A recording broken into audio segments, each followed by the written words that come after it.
Hey everyone, मैं अभिषेक और आप देख रहे हैं हमारा YouTube channel the Shivam educare. आज हम बात करने वाले हैं लीगल के इंपॉर्टेंट टॉपिक कॉन्ट्रैक्ट के बारे में, इंडियन कॉन्ट्रैक्ट एक्ट के बारे में। जैसा कि मैंने पिछली वीडियो बनाई थी अलग लीगल चीज़ों पे, तो उसमें कमेंट आया था कि सर कॉन्ट्रैक्ट एक्ट के बारे में बनाइए। तो आज की यह वीडियो कॉन्ट्रैक्ट एक्ट के ऊपर है। तो आज हम इस वीडियो में कॉन्ट्रैक्ट एक्ट के बेसिक चीज़ों को जानेंगे कि कॉन्ट्रैक्ट बनता कैसे है, साथ ही जानेंगे कि कॉन्ट्रैक्ट के लिए कौन कौन सी चीज़ें इंपॉर्टेंट हैं। तो आइए इस वीडियो को शुरू करते हैं। तो वीडियो को शुरू करने से पहले चैनल पर नए हो चैनल को सब्सक्राइब कर दीजिए, साथ ही बेल आइकन को प्रेस करके जाने वाली नोटिफिकेशन आपको समय समय पर मिलती रहे। ध्यान दीजिए, आज का जो इंडियन कॉन्ट्रैक्ट एक्ट है यह कब, मतलब कि इंडियन कॉन्ट्रैक्ट एक्ट इसको किस नाम से जानता है? 1872 के नाम से। सबसे पहली चीज़, दो चीज़ें आपके बाद में पूछी जाएंगी कि यह कब पारित किया गया और कब लागू किया गया। यह देखिए, इन्हें इनैक्ट किया गया कब? 15 अप्रैल 1872 को इनैक्ट किया गया, और साथ ही कमेंस्ड किया गया कब? 1 सितंबर 1872 को। अब हम बात करें कि कॉन्ट्रैक्ट होता क्या है, संविदा होती क्या है, यह संविदा कैसे बनती है, इसका प्रोसेस क्या होता है, इसको हम बहुत ही सिंपल तरीके से समझाएंगे। ध्यान दीजिए, जैसे एग्जाम्पल के माध्यम से समझाने का प्रयास करेंगे कि यदि दो लोगों के बीच में मान लीजिए ए एक बंदा है, बी एक बंदा है, दो पर्सन है। इन दोनों के बीच में यदि किसी चीज़ को लेकर कोई एग्रीमेंट होता है कि मैं ये करूँगा, उसके बदले में मैं ये करूँगा, और उस एग्रीमेंट को हम क्या करें? इन्फोर्स कर सकें बाय लीगल अथॉरिटी, देन वह उनके बीच में यह बनाया गया जो एग्रीमेंट है यही क्या कहलाएगा? कॉन्ट्रैक्ट या संविदा कहलाएगा। फिर से समझ लेते हैं, कैसे समझेंगे कि मान लीजिए एक बंदा है, पर्सन ए और पर्सन बी, दोनों किसी चीज़ को लेकर, मान लीजिए इसको क्या बेचनी है? अपनी कार बेचनी है ए को, और बी कहता है कि मैं तुम्हें 20,000 रुपये इस कार के बदले में दूंगा, और दोनों क्या करते हैं? एग्रीमेंट के लिए सहमति हो जाते हैं। और उनका यह एग्रीमेंट यदि बाय लीगल अथॉरिटी हम इन्फोर्स कर सकें कि मान लो ये लीगल, जब कॉन्ट्रैक्ट टूट जाए तो वह कोर्ट में जा सकें और इसकी लीगली प्रोसीडिंग कर सकें, तो यही इनके बीच का यह इन्फोर्स क्या करते हैं? एग्रीमेंट, जिसको हम इन्फोर्स कर पा रहे हैं लीगल अथॉरिटी के द्वारा, यही इनके बीच का क्या है? कॉन्ट्रैक्ट है, यही इनके बीच की संविदा है। तो इसी चीज़ की चर्चा आज आगे हम इस वीडियो में करने वाले हैं। तो ध्यान दीजिए, जैसा कि कॉन्ट्रैक्ट है, आपके एग्जाम में, बेसिक एग्जाम में पूछा जाता है सीधा सीधा कि संविदा या फिर कॉन्ट्रैक्ट किसे कहते हैं। तो जो कॉन्ट्रैक्ट होता है उसका जो सिंपल फार्मूला है या सिंपल डिफिनीशन है वो है कि an agreement enforceable by law is contract. मतलब ऐसी संविदा जिसे हम विधि के द्वारा, या ऐसा एग्रीमेंट जिसे हम विधि के द्वारा क्या कर सकते हैं? परावर्त करा सके, उसे हम क्या बोलेंगे?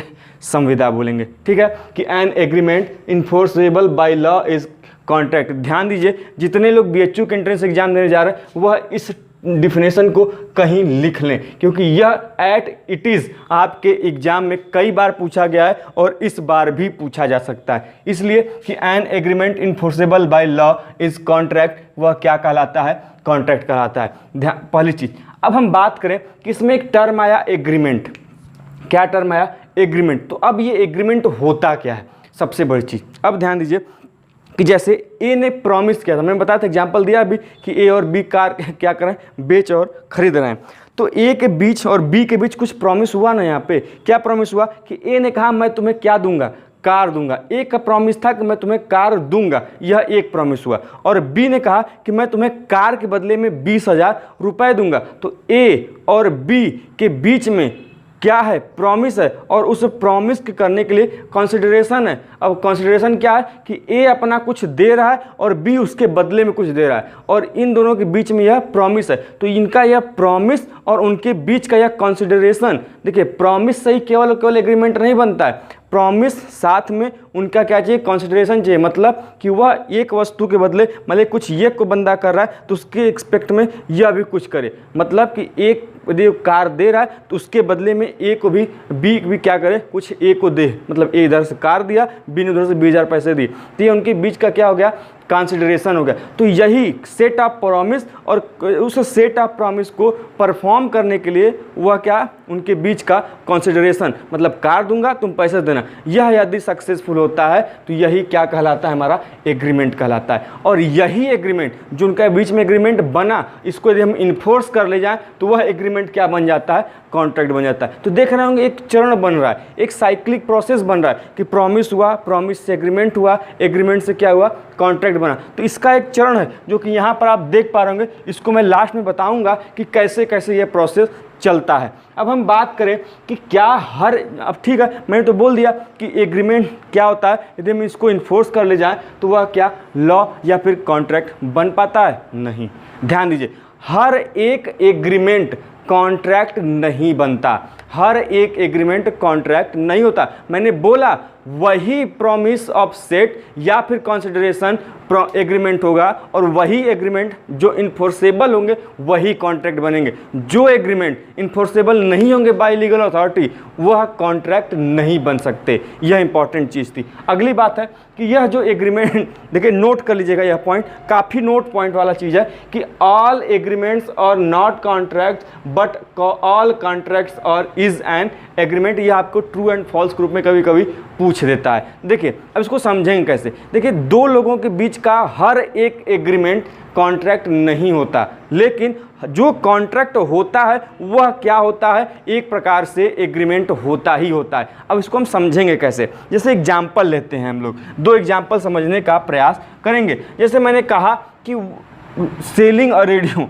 ए ने कहा कि मैं तुम्हें रेडियो दूंगा, उसके बदले में बी ने उसे कुछ पैसे दिए, तो उनके बीच का यह कॉन्ट्रैक्ट माना जाएगा, या सॉरी एग्रीमेंट माना जाएगा कि ए ने कहा बी ने कहा, तो उनके बीच में कुछ एग्रीमेंट हुआ, तो उनके बीच में यह एग्रीमेंट यदि हम इन्फोर्स करने जा रहे हैं तो वह क्या होगा, कॉन्ट्रैक्ट होगा। लेकिन हम कहें अरे यार चलो चलते हैं परसों मूवी देख के आते हैं, और तुम परसों मूवी देखने नहीं, हम परसों मूवी देखने नहीं गए, तो क्या तुम हम कॉन्ट्रैक्ट, तुम्हारा कॉन्ट्रैक्ट ब्रीच कर रहे हैं? नहीं, मैंने कॉन्ट्रैक्ट किया है कब, उसमें प्रॉमिस तो हुआ, लेकिन एग्रीमेंट को हम इन्फोर्स थोड़ी कर पा रहे हैं, उसमें कोई लीगल अथॉरिटी थोड़ी इन्वॉल्व है। मतलब कि उनके हमारे बीच के जो प्रॉमिस है वह एग्रीमेंट बना रहे हैं, लेकिन एग्रीमेंट को इन्फोर्स तो नहीं कर पा रहे हैं। यदि एग्रीमेंट को इन्फोर्स कर पाएंगे तभी तो कॉन्ट्रैक्ट होगा। तो सिंपल चीज़ है, जो सोशल की इशू होती है कि मैं तुम्हें डिनर लेके चलूँगा और डिनर करने नहीं गए, तो यह कॉन्ट्रैक्ट नहीं होगा, यह केवल एक एग्रीमेंट होगा। जब एग्रीमेंट क्या हो कि को हम इन्फोर्स कर पाएँ तब क्या बनेगा, कॉन्ट्रैक्ट बनेगा। इसीलिए हर एक एग्रीमेंट कॉन्ट्रैक्ट नहीं होता, लेकिन अब इतनी सी बात चीज़ है कि एग्रीमेंट होगा और इन्फोर्स होगा तभी कॉन्ट्रैक्ट बनेगा। तो सिंपल सी बात है कि हर एक कॉन्ट्रैक्ट क्या होगा, एग्रीमेंट होगा, लेकिन हर एग्रीमेंट कॉन्ट्रैक्ट नहीं होगा। समझ गए होंगे इन चीज़ों को। अब हम आगे बढ़ते हैं, जैसे एग्जाम्पल समझते हैं कि ए क्या है, प्रॉमिस करता है बी को क्या, कि वह अपनी उसे वॉच देगा या डिलीवर करेगा, और बी प्रॉमिस करता है कि बी उस वॉच के बदले उसको रिटर्न में 2000 रुपये कुछ संबंधित चीज़ें उसे देगा। तो यहाँ पर इनके बीच में हम एग्रीमेंट की बात कर सकते हैं कि नहीं, यह एक एग्रीमेंट है या फिर यह एक क्या है, कॉन्ट्रैक्ट है। ठीक, अब देखिए इन सभी चीज़ों को देखने के बाद एक चीज़ माइंड में याद रखिएगा कि कॉन्ट्रैक्ट में जाते समय यदि मान लीजिए ए और बी कॉन्ट्रैक्ट कर रहे हैं, संविदा कर रहे हैं, तो उनके माइंड जो होने चाहिए स्टेबल होना चाहिए। मतलब कहने का माइंड कंसेंट जो उनका चाहिए फ्री होना चाहिए। अब कंसेंट फ्री का मतलब क्या होता है, ये चीज़ें आप कन्फ्यूज कर रही होंगी। मतलब कि उनके मन में कोई छल, कोई कपट, कोई फ्रॉड, जो ये इंटेंशन होना चाहिए, ये एकदम नहीं होना चाहिए। उनका माइंड फ्री होना चाहिए, मतलब बिना किसी भेद के, बिना किसी दबाव के, बिना किसी छल कपट के वह एक उसमें इंटर करें कॉन्ट्रैक्ट में।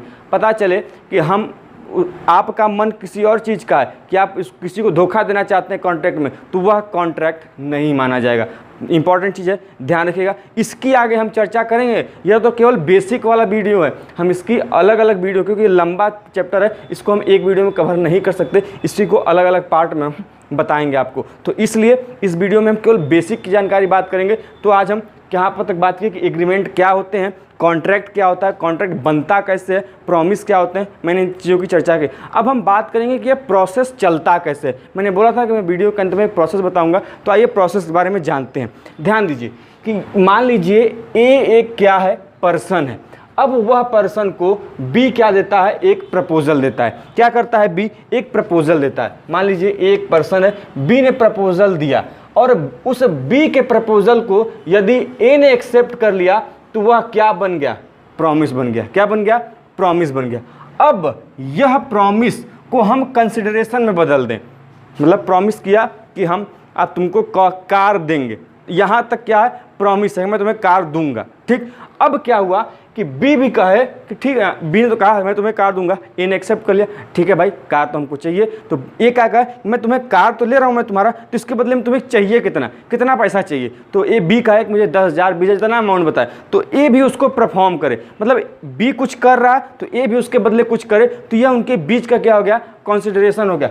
जब यह प्रॉमिस कंसिडरेशन के साथ मिल जाता है, पूरा हो जाता है, तो वह क्या बनता है, एग्रीमेंट बनता है। जैसा कि मैंने बोला भी यहाँ पर कि every set of promises and every set of promises forming the consideration for each other agreement, वह क्या होगा, एग्रीमेंट होगा, ठीक। अब ध्यान दीजिए, अब यहाँ तक एग्रीमेंट तो बन गया।